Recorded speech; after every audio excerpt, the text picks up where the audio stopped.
Welcome to the Grow Your Business and Grow Your Wealth podcast with Gary Heldt. Gary is an expert in helping business owners put together a plan that will provide a better future for their businesses, themselves, and their families. On the podcast, Gary interviews other professionals who share his vision, and together they share secrets and strategies any business owner can use to build a better financial foundation for your business and your life. Welcome back to our podcast, and today our guest is Alan Rosca with Goldman, Scalado, and Penny PC, and he is also an adjunct professor of Securities Regulation. Welcome. Thank you. Great to be here. So what made you become an attorney? Well, I have a background in the investment industry. I used to be an analyst. Okay. So I was familiar with how the investment world works. And I also see that the playing field is really not level. Yeah. There's a difference between the regular mom and pop investors and these large Wall Street type of companies. There's a difference in power and knowledge. And I thought it makes sense to try and sort of level the playing field a little bit. So you started on the securities investment side, yeah, and then went back and got your law degree. Yeah, so that's my second career as a lawyer. Okay, and on top of it, you also teach. I do. I teach in the same area of the law, which is securities regulation or investment law, basically. Okay, so when you're doing your cases that you're doing with the security regulation stuff like that, is it primarily people with that have been caught up in Ponzi schemes, or just bad investment advice, or what are the cases that you're doing? A large proportion of the cases has to do with Ponzi schemes. Investors who give money or invest money in an opportunity, and then it turns out that the opportunity was a house of cards. The schemers or promoters were using investor money to pay other investors, the robbing Peter to pay Paul type of scenario. Okay. But that's one of them. Other scenarios have to do with improper or unsuitable investments by advisors or investment recommendations, where you had a 75-year-old who's invested in an annuity or some other product with a 10-year maturity, when the investor might not even be around in 10 years from now, or churning, where a lot of investments are bought and sold quickly, and the advisor generates a lot of fees, where the client sees his net assets diminish because of those fees. So it's a variety of cases that have to do with some sort of misconduct related to mom and pop investors' life savings. So in doing that, what you're doing with Finra, are you working with Finra to go after these investors, or are you going after them more? The Finra's going after them for licensing, but you're going after them financially? It's more of the latter. Yeah, they're going after some of these advisors for regulatory or disciplinary reasons, and we're trying to recoup money for the customers. Somebody who does something like this, like churning or making unsuitable recommendations or recommending a Ponzi scheme investment, they usually or oftentimes also violate some professional rules in the process of doing so. So we have the civil case where we're trying to recoup money for the investors, and at the same time the regulators might become involved to discipline the advisor for any misconduct or violations of the rules. Gotcha. So when you do that type of thing, and you're going after the investor, because I always in dealing with my clients and their brokers and things like that, they always are talking about compliance. Right. So these companies, they have this compliance, but they're still not doing enough, is what you're saying. I will tell you that 95 or more % of the advisors or brokers, they're good people. They're ethical people. They're they're well-intended, they want to help their clients, just like 95% of lawyers and accountants in any profession. The problem is with those 5% or 3% or however many who are out there to make a buck at the expense of their client.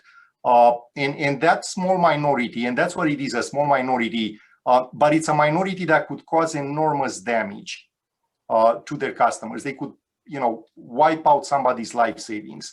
Now, in terms of compliance and supervision, we sometimes or oftentimes is to these bad apples, we'll see deficiencies. Sometimes these people are known to be bad apples because they have a long list of complaints, prior complaints, and nonetheless they get hired or they stay on the firm's payroll, and they keep doing what they've been doing, which is victimize more investors.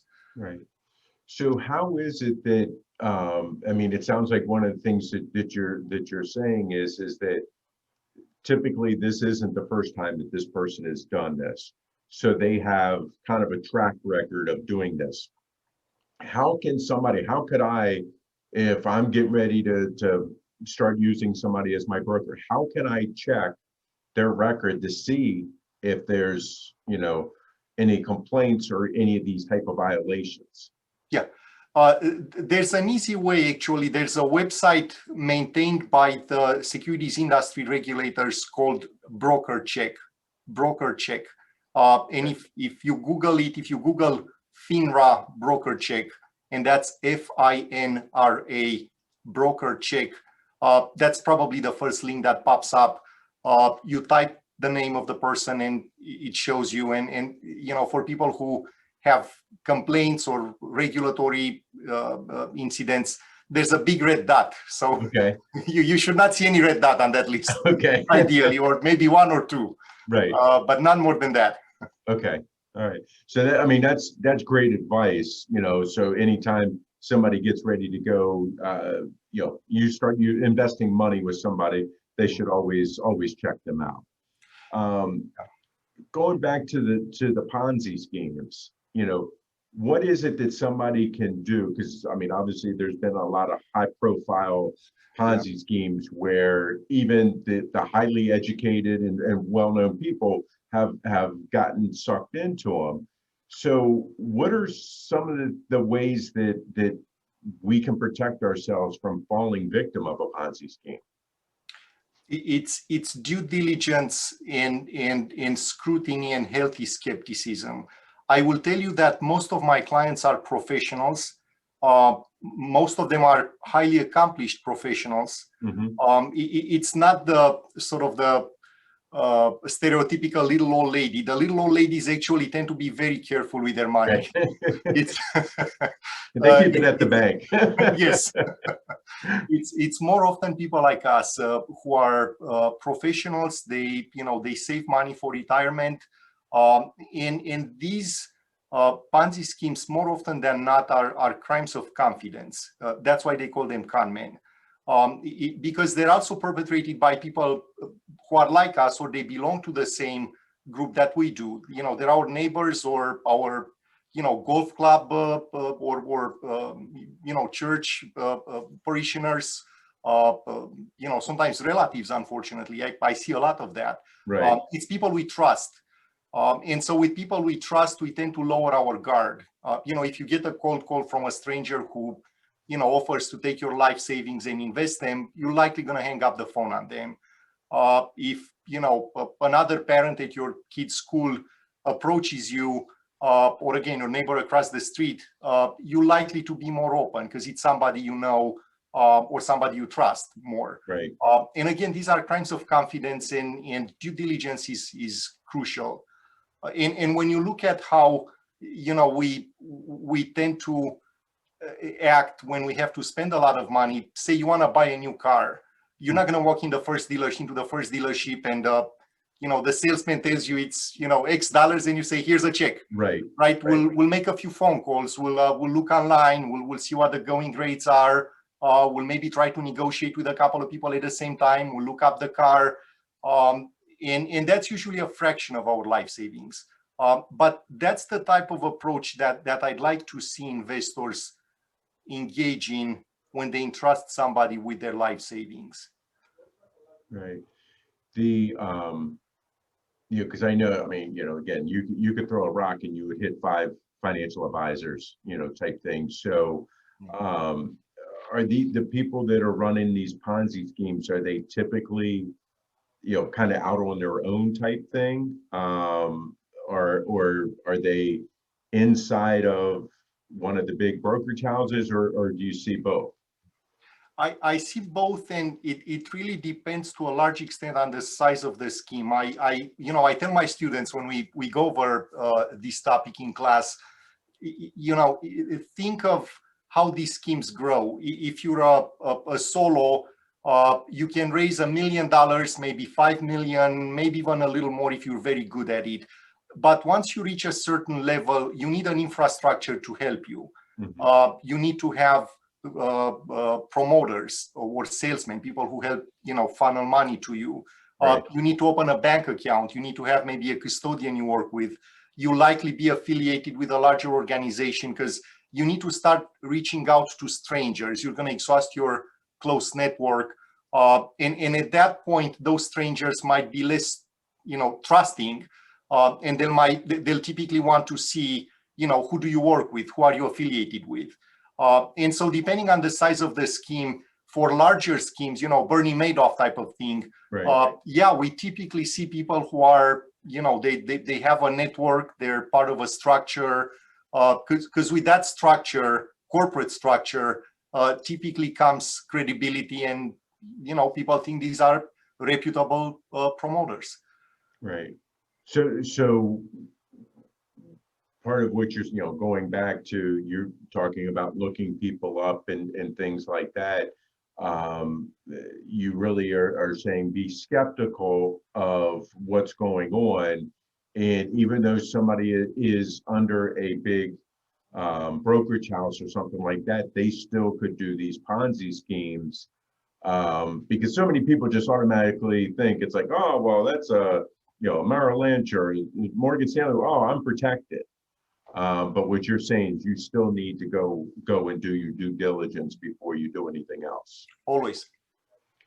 So if somebody feels that they've been given the wrong investment advice or whatever, and they've lost money, so can you kind of walk us through how does that look to, okay, I my guy put me in something and I lost, whatever, $100,000. Right. Do I come to you and just say, hey, I lost $100,000 in the market, get it back for me? How does that work? Yeah, that's another due diligence situation where, let's see what happened. Let's, from an investor standpoint, right? You get a statement at some point, or you get a call from your advisor, and you look at the statement, and you see that a big chunk of your savings is gone. What happened there, right? What was there a sudden market drop? Was there an industry event?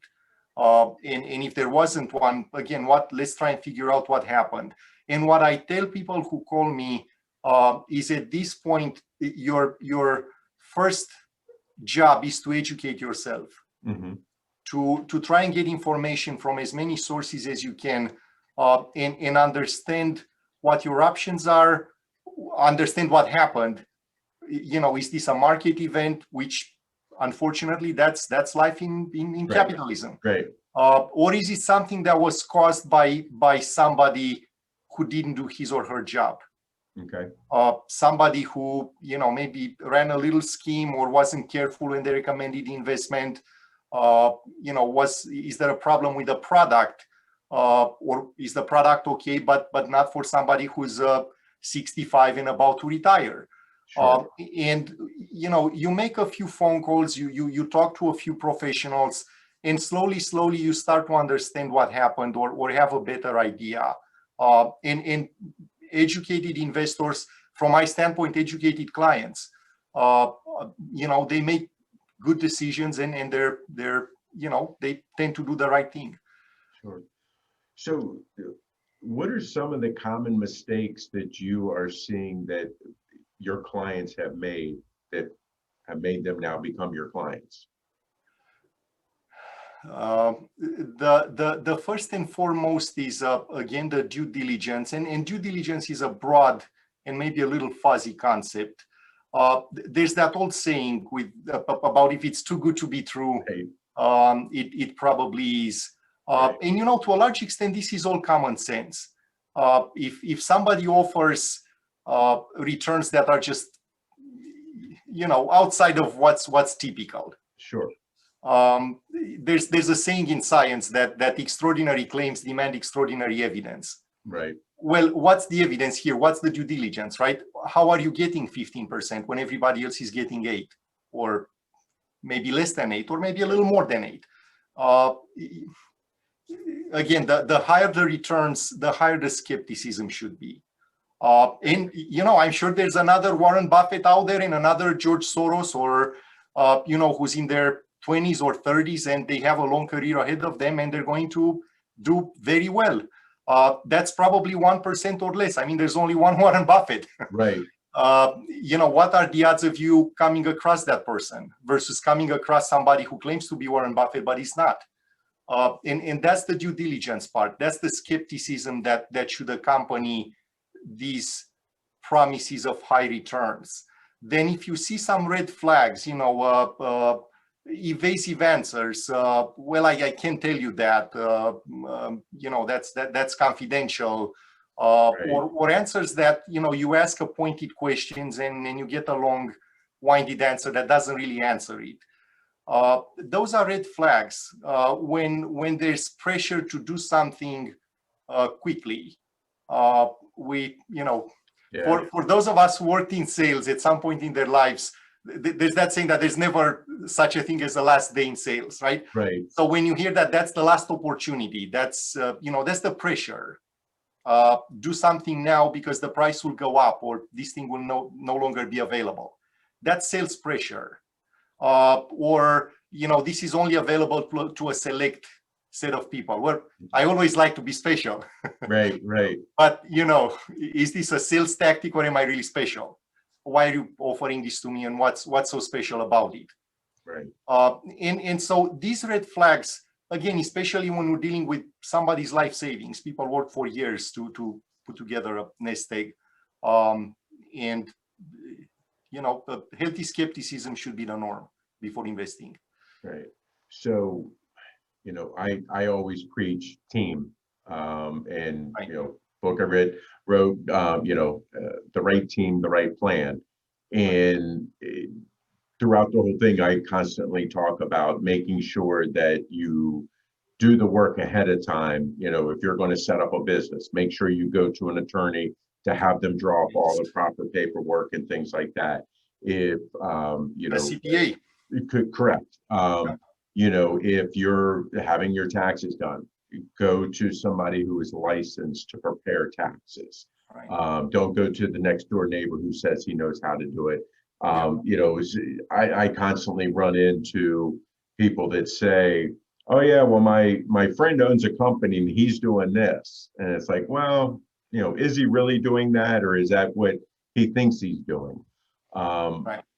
But again, going back to making sure that you do the work ahead of time, and that's what you're saying with the due diligence. Make sure that you're doing the work ahead of time to make sure that whoever you're working with is reputable, and make sure that they are giving you sound investment advice. And Gary, you make a great point. It's all about the team, and especially for larger amounts, talk to your CPA, the same person you trust with your taxes every year. Right. Call a lawyer, call an advisor, have somebody else look at these. Yeah, no, those are all great suggestions. So in your your law practice, what are some of the biggest things, roadblocks that you guys or challenges that you guys are running into right now? Right now, you mean in the age of the corona, or? Correct. In the age of COVID, Yeah. because are you guys going in front of judges in a courtroom? Are you going in front of arbitrators? Are you how does this go, and how is this either speeding up what you're trying to do or slowing down what you're trying to do? So let's break it down into two things. One is litigation issues or issues that have to do with roadblocks, like you said, to recouping money for investors. That's one type of issues. The Okay. second type of issues is sort of new cases that come up, or new situations where investors discover that unfortunately they lost a lot of money. Okay.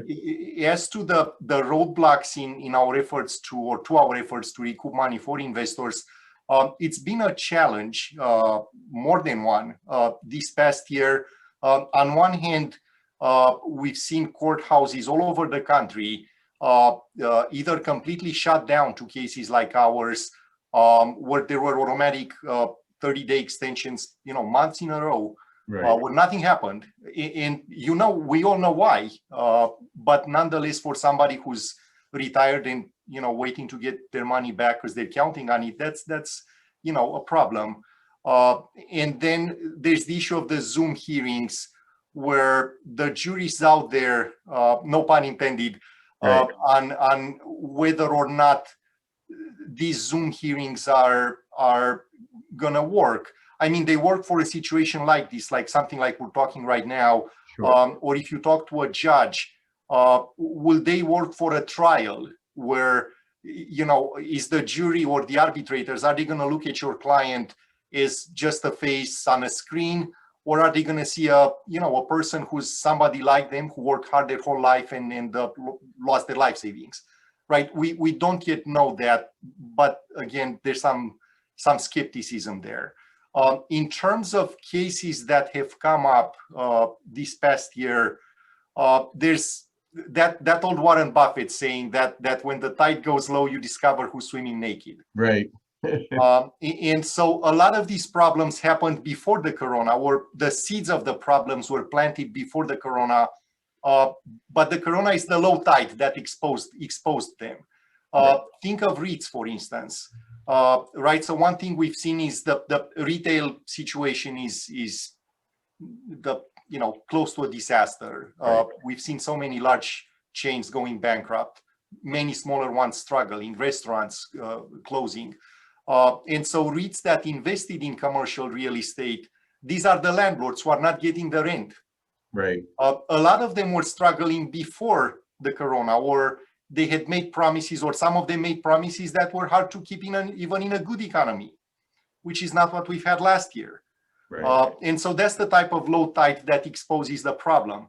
REITs, for instance, that are landlords for office space, where the word last year has been Zoom and work from home or teleworking. Right. Right. Right. In large companies, you've seen they're trimming down their real estate footprint, which means that those landlords are not going to get the same, or are already not getting the same rent checks they used to. And again, they made promises to investors that, we're going to pay you likely X% a year. What is that X% going to come from if a lot of your tenants are trimming down their commercial footprint? Right. And so these are some of the issues that we've seen exposed last year. For instance, cryptocurrencies is another one. There's been some fraud related to what we call now PPE, right? So protective equipment, right. Medical equipment, supposed miracle drugs or miracle treatments against coronavirus. So it's a broad range, but these were some of the larger ones we've seen.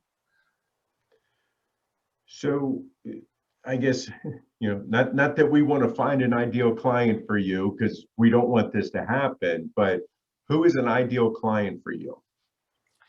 Look, I wouldn't call them ideal. In an ideal world, I would not have a client. Correct. Correct. I'd be happy to do something else. Right.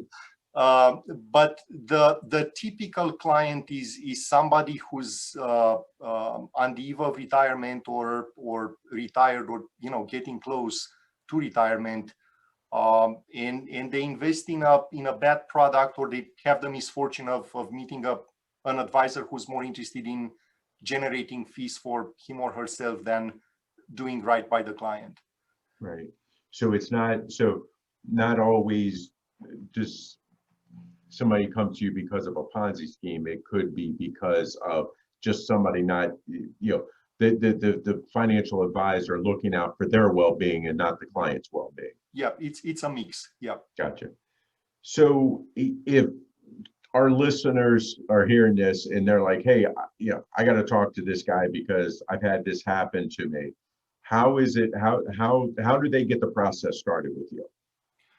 Well, I usually, I'll get a phone call or an email. And the first few phone calls are, and that's what I tell clients. Right now, both of us are trying to learn more about what happened. You have questions, I have questions. And so the first few calls are usually just to, again, for both sides to understand what happened. If I see a path forward, I'll typically tell the client, the prospective clients at that point, that look, this is what I'm seeing here. And in some cases, unfortunately, I won't see a path forward, and I'll honestly say that. But if I see a path forward, I'll typically tell the investors, look, I think that these are your options. Take some time, think about it. Lawsuits are not something that anyone should rush into.